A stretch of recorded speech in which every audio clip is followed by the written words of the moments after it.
السلام عليكم ورحمة الله وبركاته. ازيكم يا حبايبي؟ عاملين ايه؟ انا النهارده عامله يعني فطير اللي هو الطاسه، فطير اللي هو السريع. ده طبعا المفروض تحطي عليه سكر، وتحطي عليه شويه لبن.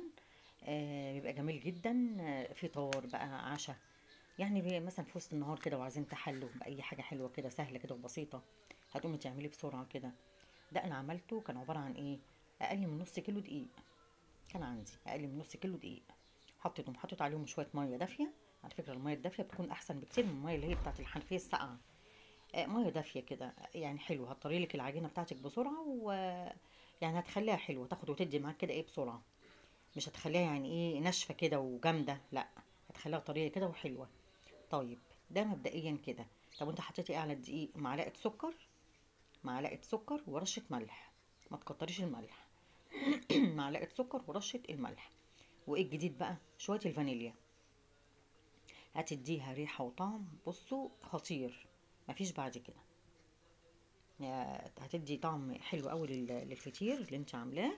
اهو، بصوا، طعم حلو. طبعا انا بوريكم ان هو يعني ايه حلو طري كده وحلو مورق. ما اقصدش الفانيليا طبعا انت بتحطيها مع الدقيق ومع السكر والملح، وبتعجنهم كويس قوي. وبعد كده بتقطعيهم بقى الكور اللي انت عايزاها او الحجم اللي انت عايزاه. وبتحطي عليه زيت تحت وفوق عشان ما ينشفش منك.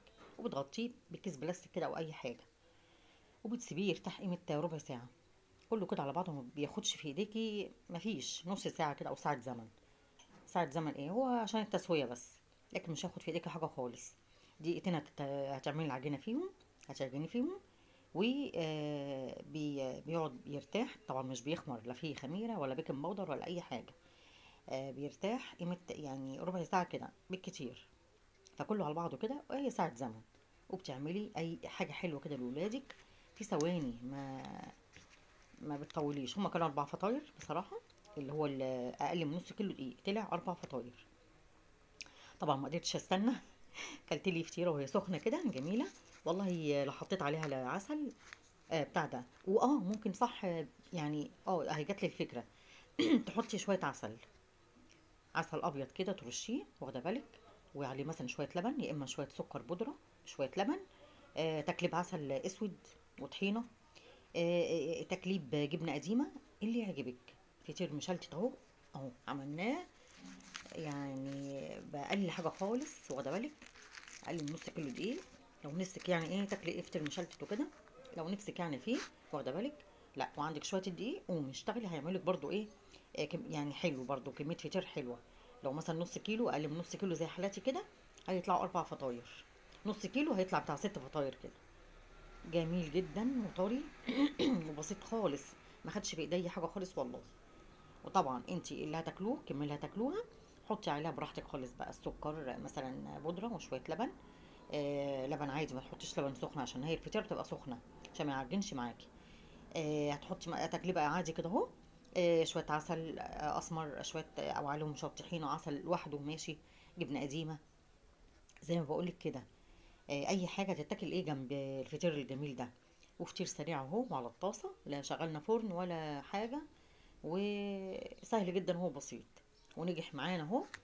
يمكن انا تاني مره اعمله، يعني مش من اول مره. دي تاني مره، بصوا. اهو. وطبعا بتاخدي بقى كل كوره. وبتفرديها. انا فردت على الترابيزه زي ما انتم شايفين كده، والله قلت اوريكم ايه اهو، بصوا الزيت. اهو. قلت اوريكم كل حاجه وانا ايه. يعني بصور لكم الفطير. فردت على الترابيزه اللي انتم شايفينها دي. طبعا مسحتها الاول بحته عجينه. تمام تمام، وهي اصلا كانت نظيفه.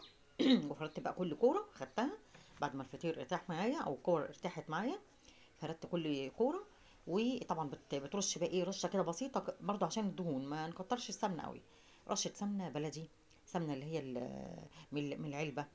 رشه مثلا زيت وعليها معلقه قشطه. تسخنيهم شويه. كده يعني، بص هيديك طعم خطير. يعني اشتغلي بأقل الامكانيات اللي عندك. مش شرط يعني سمنه بلدي بلدي، لا. مش شرط. عندك حته زبده كده صغيره. برضو سيحيها خفيف كده مع ندعه زيت. واشتغلي بيها برضو، مش هتقول لا. شايفين؟ بصوا جمال الفطير، انا مبهوره بيه والله. وقفت سويته على الطاسه، ما خدش في ايدي حاجه خالص خالص. وفي الحال بتاكليه في ثواني اهو. يعني لو عندك مثلا اطفال وكده ومستعجلين عايزين ياكلوا اي حاجه حلوه او كده، ما عليكي كمان من اي حاجه حلوه، ما عندكيش عيش او كده وعايزه تعملي برضو اي اكله، هو ده السريع، الفطير اللي هو السريع، فطير الطاسه اهو، بيبقى منه زي العيش. طبعا انا مش عيش لا طبعا، يعني حاجه مشبعه، واخده بالك؟ وهو بصوا عامل ازاي، طري جدا اهو، ما فيهوش اي حاجه اهو. بصوا الفطيره عامله ازاي، وماسكه نفسها اهو، جميله ومورق اهو. بصوا من جوه برضو توريقه، جميل جدا، تحفه والله. ولا طعمه شويه الفانيليا اللي انت بتحطيهم بيعملوا شغل، بيخلوا لك ريحه العجينه وطعمها خطير. جربوه يعني بصوا هيعجبكم جدا. مش هتعملوا الا الفطير ده، ده فطير بقى مشلتت بقى يغلبك بقى وتشغلي فرن ومش عارف ايه، ولا عجن بقى كتير وفرد ومش عارفه ايه، لا لا لا. هو بصوا، والكور على قد ايدينا كده هو هنفردها ونحط عليها، نرش عليها السمنه، وبعد كده بنطبقها التطبيقه اللي انتوا شايفينها دي، او عايزه تعملي مدور براحتك، سهل جدا برضه. والطاسه بقى لو الطاسه صح، انا طبعا نسيت اقول لكم، لو الطاسه تيفال اللي هتسوي فيها، بتحطي في الاول معلقتين زيت، معلقتين زيت، ندعه زيت، معلقتين اتنين زيت، بتسخنيها يعني دفيان كده اهو، وتروحي حاطه الفطيره بتاعتك وايه على نار عاليه، وبتسوي اوام اوام بقولك بيطلع. لو لو اللهم صل على النبي، لو صينيه المونيا كل مره هتضطري تحطي شويه زيت، شويه يعني حبه كده حلوين محترمين، عشان طبعا الالمونيا بتسوي في حاجه المونيا غير التيفال. التيفال طبعا زي ما احنا عارفين كده، عشان يعني حلو برضو، ما بيخليش الحاجه تلزق فيه زي ما احنا عارفين، وبرضو بيتحمل برضو درجه الحراره برضو يعني، لا بيحرق لك الحاجه ولا حاجه. انا بص مسويه على التيفال ومعليه النار قوي، معليه النار قوي، عشان برضو ايه، هو يتحمر معايا بسرعه كده وما ينشفش برضو يعني قوي بقى معايا لا، على نار عاليه كده، وتروحي مسوي الفطير بتاعك، بيطلع في ثواني، تحفه جدا، جربوه.